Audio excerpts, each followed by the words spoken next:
Let them introduce themselves, all right? And I'm going to just let them chat with you, and we'll go from there.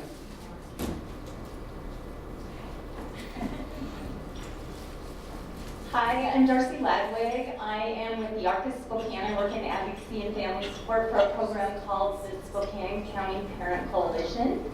And I am also the mother to a 16-year-old who has intellectual and developmental disabilities.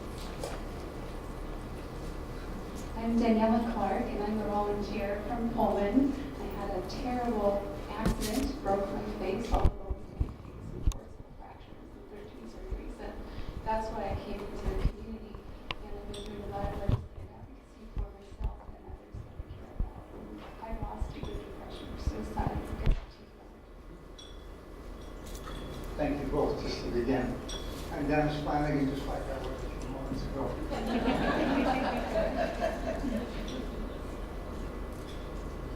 In my prior life, I was a community organizer. I organized in the South and civil rights, organized in the North. My job has been figuring out how to solve something and finding people who want to come together to it. And so it's in that sense that I really urge you to find among yourselves a person who can pull more people into the room. And just fill in the room. All the advice I can give, besides you're going to win this one, whatever you go to the legislature, go to everybody who's got money in the foundation level, and just go as a group, and they will eventually, the walls will fall. Do we have a moderator, or are we moderating ourselves? You're moderating yourself. All right. So, but if there are at some point that you want to do questions, I'm happy to facilitate that on the audience side.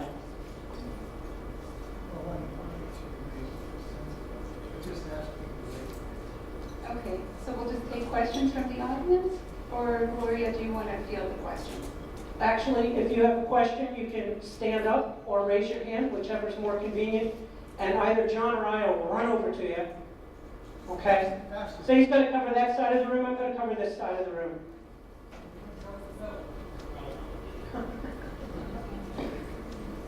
John's ahead by one. Hi, I'm Suzanne Griffin. I'm here from Bremerton.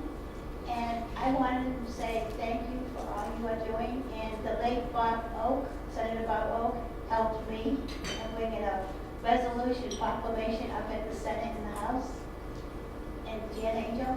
And also, I was wondering, is there any way possible we could do, I know March is Brain Injury Awareness Month, but next March, if we could hold Light Up the Heavens for Brain Injury Awareness, March 31st at 8 o'clock, your time, and we honor the fallen and we bring hope to our survivors, and it could be a community event. We'd love to have everybody come involved.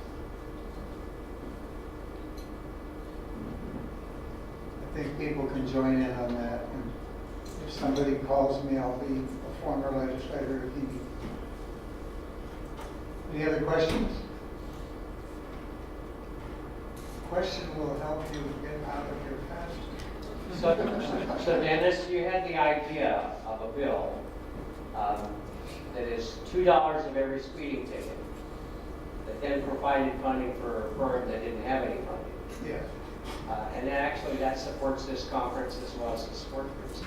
How did you sell that to the legislature? Well, it's interesting when you're in the legislature, you think, where can we get money? And first thing you say is, why don't we just allocate money? It's just really cool if you just allocate money, and then you get to the budget group and they can go, which money?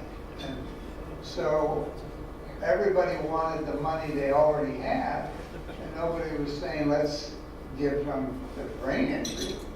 So we added another $2 onto some tickets, DUI tickets and that sort of thing. And that generated the money. Then legislators, that's now more than 10 years ago, legislators start to eat at the money you thought you got.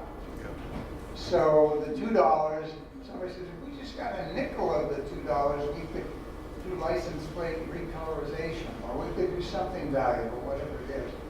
And so now we're we're getting less money because not only DUIs are down, but money has trickled into other sources.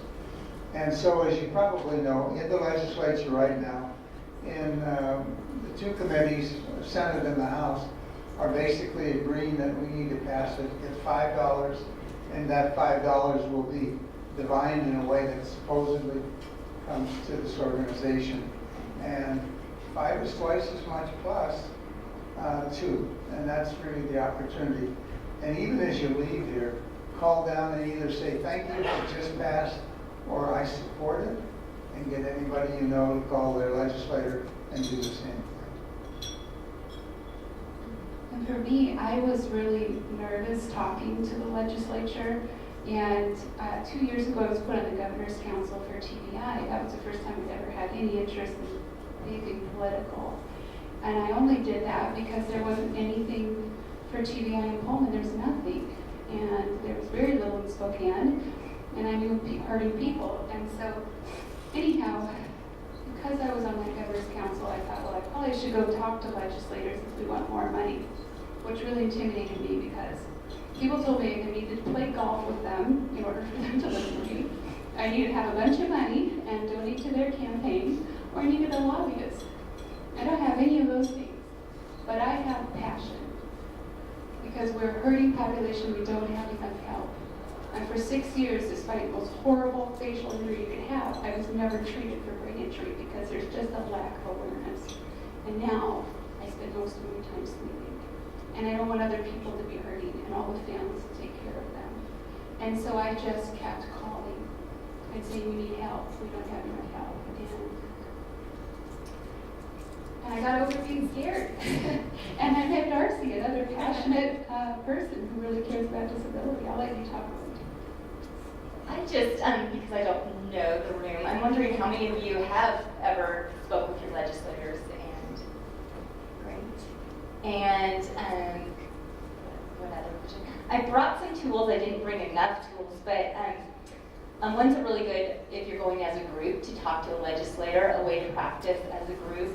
And the other is, it's called the Handy Guide to Crafting Your Message. And so my advice would be to practice and keep practicing and don't be intimidated. And that's easy to say, but the more you practice, the better it becomes. And what you're experts on is your brain injury, and it's what you're passionate about. And so speak to that issue and tie it to a piece of legislation. And they can ask questions, and you might not know the answer, and they're not expecting you to know the answer. You tell them you'll get back to them and with the information, and lots of follow-up and building relationships, and just keeping it at it. My girl is my passion. She does not have a traumatic brain injury, but she does have disabilities, and it's amazing what your personal story can do to help towards the cause, because they can't squash your passion. So I have a question over here. Hello, I was interested in learning about current bills that we could support to help people with brain injuries. So right now, there's 2 chambers in Olympia. One is a Senate, one is a House of Representatives. And there's a bill that would increase funding 2.5 times what it is now, just for TBI. And it's passed both the Senate and the House. So it's real close to being done. It just has to be signed by the governor, and both the houses have to agree on that they do pass a bill and support it. So we're real close. There's also 2 other bills that I've been just had a personal interest in, and that is 60 to 90% of women in domestic violence have TBI. Most don't know it. So in Spokane, you're going to find a lot of women who could get our TBI support group. And they have TBI in their domestic violence shelter, and they don't know they have it. So that bill would create a work group to look at that issue. And the other would be for abusive head injury for foster youth, because they're also at risk of either being hit or being neglected and falling. So that's the other piece of legislation. Both of those have passed. Can I add something to that? I would definitely connect to groups that share legislation and bills and follow them during the process. And I don't know, is there a specific group that host TBI. Yes, so the domestic violence organizations have been all over this because they didn't know about it. And once they learned, they didn't want to be involved. And then foster care agencies have also been really interested in ARC, developmental disability community. So that's been really good to see those new partners coming to the room. We have a question here. I just finished something off about that from the other side. You have 150 legislators roughly, and all of them have something in their closet. They have children who are disabled, they have whatever it is. And if you look up what's going on in their lives, what their grandchildren are, has there been a death from opiates? Has there been a lot of things that are possible?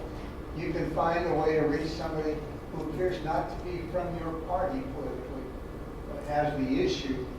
And the example is, it took 39 years to pass gay rights in this state. Why did it pass after 39 years? Because some Republicans, in this case, crossed over and supported it. Why did they support it? They supported it because their brother or someone in the close immediate family was gay. And they realized that they were now part of the responsibility to change what's possible for people. Look at any issue, and there are legislators in both parties who can be wooed to that cause because it is a cause in their own mind. Question here. A related question, and that is in the area of the education for the medical students as well as in social work around traumatic brain injury. Like you mentioned, you know, you had so many surgeries, but the doctors didn't talk about the issues you were facing when related to TBI. And same thing as we are learning that all the therapies that people get, how effective they are.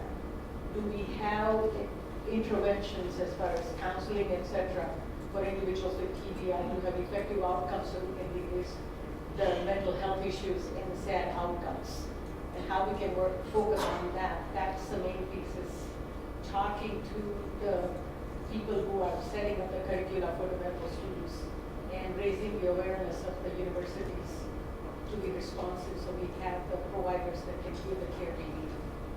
Second question is for the advocacy for next year, if we can have the sporting tickets for the football games at the university level or school level, so that some percent of that fee goes for TBI, because many of those sportsmen do have the head injuries. I just want to kind of get ready for the next legislative session too.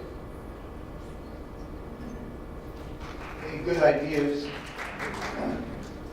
Second, her point is, keep thinking, keep thinking, keep thinking.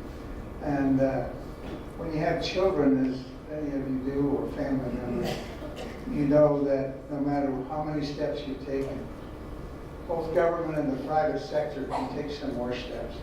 Big pharma, big everybody, those people owe the world of brain injury people some more help. You have to think, how many people have brain injuries as a result of military service? Just a couple, but there is as much interest in the military now about brain injury since the wars in the Middle East. That has become something really essential. First, because they didn't handle it well in the beginning. Link up with civilians with military, and you'll find a lot more support for yourself. If a lieutenant general or a colonel or a sergeant or master sergeant or a private come down to the legislature in uniform, they will open doors like they got the memos you're wearing. So please do that. I have a couple of questions over here. I have a quick comment on that one. So when I first started talking legislature, it was in January of last year. And I went and talking about football and sports because I thought that's what they're going to be most familiar with brain injury. And when I talked to them, they nicely smiled and started to zone out. And I thought, okay, they don't really care. So I had to think, what would they care about? They would care about combat veterans, and 1 in 5 combat veterans have this. They would care about abused women and abused kids. And those are true things and true needs. So I focused on that and ended up getting a tremendous amount of support from most of the senators and representatives as a result. So I think when you're talking to your local legislators, and if you can kind of change the term to public servants, what they are really good volunteers that aren't paid very well, but they want to help. And they want to help people who are not paid to go talk to them, not paid to care, real people with real problems. They're not intimidating. They don't expect a bunch of money from you. And they really want to hear your story. So if you look at it that way and talk about some of these at-risk groups, I think you can really make a lot of progress. Thank you. One quick question that was brought to my attention was, and it's a quick answer, where the materials are that you referenced, Darcy, where they can be gotten. Do you have a table? I do not have a table. I will use the microphone. I don't have a table. If I could leave what I have, and then I could send them electronically that they can be shared if there's Terrific. extra. I also brought, we're calling these legislator in your pocket. They're a card, and one side has Washington State Legislature contact, the 800 number, and then the other is for our federal, our members of Congress. So it's an easy way to connect to them with issues. Fabulous, thank you. All right, I have a couple of questions here. I was curious, in regards to legislation in 2008. Hold the mic closer to your mouth. In 2008, when legislation cut disability benefits for people on disability in the state of Washington,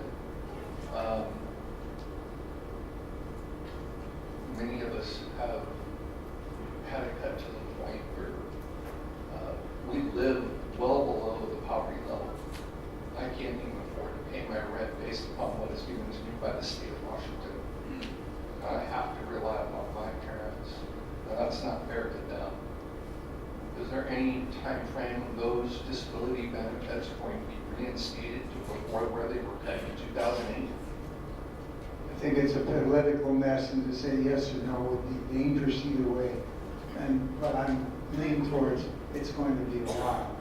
And that's partly because of federal legislation. The other thing, there's something I was going to suggest. How many people, just raise your hand, you don't even have to hold to this time.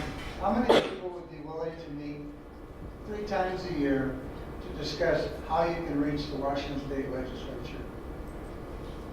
Okay, so you got a committee right here in the room. And I think you probably have some people just as aggressive as the young woman next to me, the 2 of them. So maybe afterwards, you could wander over to that corner and the 2 of you would agree to write the names down, and I would agree to come to any first meeting that's held. I was just thinking, Darcy, you could put your materials at the help desk, Okay. so people know where to find that. And if you have them electronically, I could be printing some of those possibly. So I've got a question. My daughter here had a severe brain injury 8 years ago, and she almost didn't survive. And so her memory, short-term memory, is very limited. So managing her life is difficult, and